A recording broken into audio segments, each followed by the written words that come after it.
بسم اللہ الرحمن الرحیم۔ کیا سود کبھی جائز بھی ہو سکتا ہے؟ کیا سود غیر مسلم سے لینا اس کی گنجائش بھی ہے؟ کیا غیر مسلم ملک میں سود لینا یہ جائز ہے؟ یہ وہ سوال ہے جو آج کل سوشل میڈیا پہ ڈسکس کیے جا رہے ہیں، اور اس کی وجہ کچھ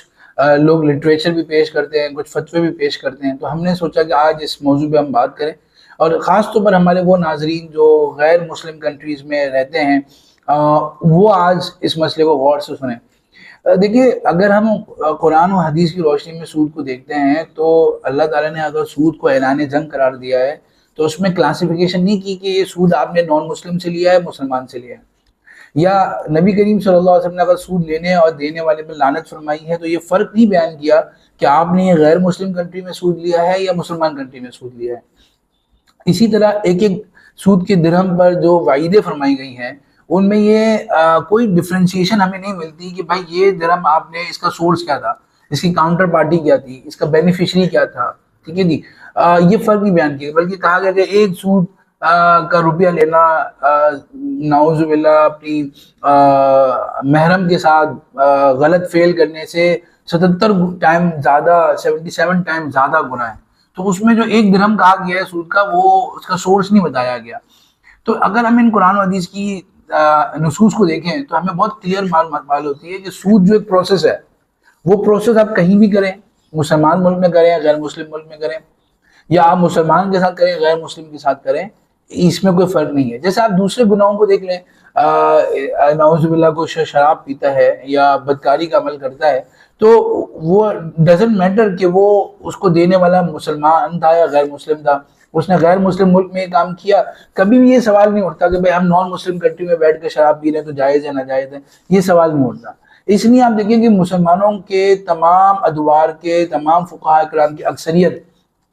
اس پر متفق رہی کہ بھئی سود ہر حال میں ہر کسی کے ساتھ ہر جگہ پہ ناجائز ہے، اور اس کی لینے دینے کی کوئی گنجائش نہیں ملتی ہے۔ لیکن ایک کچھ طبقہ ائمہ کا، محققین کا اور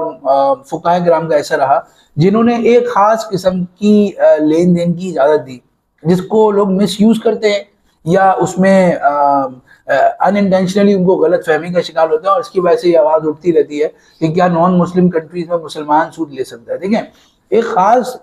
ملک ہوتا ہے، جیسے ہم اگر پوری دنیا میں دیکھیں تو 3 طرح کے ممالک ہوتے ہیں۔ ایک ہوتے ہیں دارالاسلام، وہ ممالک جہاں پر مسلمانوں کی اقتدار ہے اور مسلمان چاہیں، یعنی چاہے وہ اپنی کمزوری کی وجہ سے نہیں کر رہے، لیکن اگر وہ چاہیں تو ان کے پاس یہ کیپیسٹی اور پوٹینشل ہوتا ہے کہ وہ اپنے ملک میں اسلام کو نافذ کر سکیں اور انفرادی اجتماعی زندگی میں دین کے مطابق گزار سکیں۔ تو یہ تو دارالاسلام ہے۔ دوسرا ملک وہ ہوتے ہیں جو دارالامن کہلاتے ہیں، یعنی وہ غیر مسلم ممالک جہاں پر مسلمان امن سے ہیں، جہاں پر ان کو سٹیزن شپ حاصل ہے، جہاں پر وہ ان کے رائٹس ہیں، اور جہاں پر وہ پرسنل لا میں اسلام پہ عمل کر سکتے ہیں، چاہے وہ اپنی رولنگ نہ ہونے کی وجہ سے، میجورٹی نہ ہونے کی وجہ سے وہ پوری ملک میں اسلامی احکام نافذ نہ کر سکیں۔ تو یہ دارالامن کہلاتا ہے۔ تیسری صورت ہوتی ہے دارالحرب، وہ ممالک جو کہ آپ سے ان وار ہے، یعنی آپ سے ان کی کرنٹ جنگ چل رہی ہے مسلمان ملکوں کے ساتھ، تو یہ کہلاتے ہیں دارالحرب۔ اب اسی طرح جو دنیا میں 3 طرح کے لوگ ہوتے ہیں، ایک ہوتے ہیں مسلمان، اوبویسلی کہیں پہ بھی مسلمان ہو، دوسرا ہوتا ہے کافر ذمی، یعنی وہ شخص جو آپ سے ویزا لے کر آپ کے اسلامی ملک میں آیا ہوا ہے، تیسرا ہوتا ہے حربی، حربی وہ ہوتا ہے جو دارالحرب، یعنی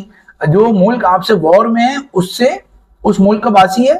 اور وہاں پر اس نے آپ سے کوئی ویزا یا کوئی آپ سے کوئی کانٹریکٹ بھی نہیں کیا ہوا، آپ کے ملک میں بھی نہیں آیا ہوا، بلکہ اپنے ملک میں ہی رہ رہا ہے، اور وہ بھی جنگ کی پلاننگ کر رہا ہے یا جنگ کا کسی درجے میں حصہ ہے، تو وہ حربی ہے۔ تو کچھ فقہاء کرام نے کچھ احادیث وغیرہ کی انٹرپریشن کرتے ہوئے یہ بات کی کہ جو شخص جنگی ملک میں ہے مسلمانوں سے اور وہ خود بھی حربی ہے، یعنی وہ مسلمانوں سے ویزا لے کے مسلمان ملک میں نہیں آیا ہوا، اگر اس ملک میں ایک مسلمان گیا اور وہاں پر جا کے سود دیا نہیں بلکہ سود لیا، آج کل تو جو بات چلتی ہے اس کو انٹرپریٹ اس طرح کرتے ہیں کہ ہم تو ان کو سود دے رہے ہیں، یعنی ان سے مارگیج پہ کوئی بینک گھر لے رہے ہیں یا سودی کوئی لون ان سے لے رہے ہیں اور پھر سود ان کو دے رہے ہیں۔ یہ بات تو انہوں نے فقہاء نے نہیں فرمائی، انہوں نے فرمایا کہ سود لیا، یعنی نان مسلم سے سود لیا اور پھر اس کے بعد اسی ملک میں یوٹیلائز نہیں کیا بلکہ وہ سود کا پیسہ لے کر دارالاسلام میں اپنے ملک میں آ گیا. یعنی پہلے وہ ویزا لے کے اس ملک میں گیا تھا اور پھر اس کے بعد اپنے ملک میں آ گیا اور وہ پیسہ لے کے بھی آ گیا. تو ان فقہاء کرام نے کچھ آیات اور احادیث کی روشنی میں انہوں نے یہ بتائی کہ چونکہ اس سے اسلامی ملک کو ہی فائدہ ہو رہا ہے اور وہاں سے وہ پیسے لے کے آ رہے ہیں اور ویسے بھی ہم ان سے جنگ میں تھے تو ان کا مال ہمارے لیے حلال تھا, تو وہ سود کا پیسہ لے کے ہم اپنے پاس آ گئے تو اس کی گنجائش ہو سکتی ہے. لیکن اول تو یہ بات ہے کہ یہ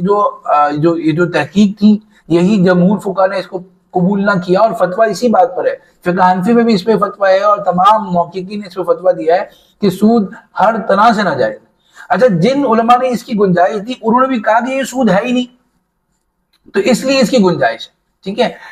اول تو میں بتانا چاہ رہا تھا کہ یہ اس کو بھی امت کے بڑے طبقے نے قبول نہ کیا. دوسری بات جو ہے کہ یہ بات آئی کہ اس میں جو جتنی شرطیں انہوں نے لگائی تھی آج کے دور میں اس پر عمل ہی نہیں ہو رہا, کیونکہ آج کوئی بھی شاید اسلام غیر مسلم ملک ایسا نہ ہو جس کو ہم دارالحرب کہیں, جس سے مسلمان جو ہے وہ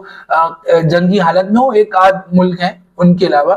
باقی جو جتنے بھی ملک ہیں غیر مسلم وہ دارالامن ہے. آپ دیکھیں عجیب بات یہ ہے کہ جو مسلمان یہ بات کہتے ہیں کہ ہمیں اس ملک میں سود لینا ہے, اس کی گنجائش دی جائے, وہ وہاں رہنے کو تو اسلامی ملک سے زیادہ ترجیح دے رہا ہے, گویا کہ اس کو وہاں پر زیادہ رائٹس مل رہے ہیں تو وہ امن سے ہے. لیکن جب اس کو سود لینا ہوتا ہے تو وہ کہتا ہے کہ یہ تو دارالحرب ہے, یہ تو نان مسلم کنٹری ہے, یہاں تو میں ایٹ رسک ہوں. حالانکہ آپ وہاں پر اپلائی بھی کر رہے ہیں, رہ بھی رہے اور زیادہ سکون سے رہ رہے ہیں. تو اس لیے ایک تو ان کی بات جو جن فقہاء نے اجازت دی تھی وہ بھی غلط ہے کہ دارالحرب نہیں ہے. دوسری بات انہوں نے سود دینے کی گنجائش نہیں کہی تھی, سود لینے کی بات کہی تھی. اور تیسری بات اپنے ملک میں لانے کی بات کہی تھی.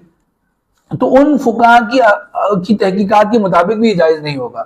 تیسری بات جو میں عرض کرنا چاہوں گا وہ یہ کہ ابھی جیسے جیسے ہماری انٹرنیشنل لاز چینج ہو رہے ہیں تو پہلے زمانے میں جو دارالحرب تھا اب اس کی انٹرپریٹیشن چینج ہو رہی ہے, تو اس لیے بھی اختلاف اور یہ ہمیشہ شبہ رہتا ہے کہ جس ملک کو آپ دارالحرب کہہ رہے ہیں وہ دارالحرب ہے بھی کہ نہیں ہے, تو اس لیے شبہ آ گیا. اور جب شبہ آ جائے تو سود ایسا سنگین معاملہ ہے کہ آپ کو اس کے اندر عین سود سے بھی بچنا ہے اور اس کی جو ہے ڈاؤٹ سے بھی بچنا ہے. حضرت عمر فرمایا کرتے تھے فدعوا الربا والربا, جہاں پر سود کو بھی چھوڑ دو اور سود سے ریزمبلنس والی چیزوں کو بھی چھوڑ دو. اور جب بھی حلال و حرام میں اختلاف آ جائے تو ہمیں حرام سے بچنے کو پہلو کو ترجیح دینی چاہیے. تو جہاں پر ایک طرف امت کی میجورٹی ہو اور جہاں پر چند مائنورٹی علماء اکرام کی رائے ہو اور اس میں بھی ان کی رائے کو بھی صحیح سمجھا نہ جا رہا ہو تو وہاں تو اور زیادہ ہمیں سود سے بچنے کی ضرورت ہے. تو اس لیے ہمیں بات یہ کلیئر ہو گئی کہ سود اتنا بڑا گناہ ہے کہ ہر جگہ پہ ہر ملک میں ہر کسی کے ساتھ ہمیں اس سے بچنا چاہیے. اور نان مسلم کنٹریز کے اندر بھی مارگیج جو نان شریعہ بینکس ہیں وہ بھی اور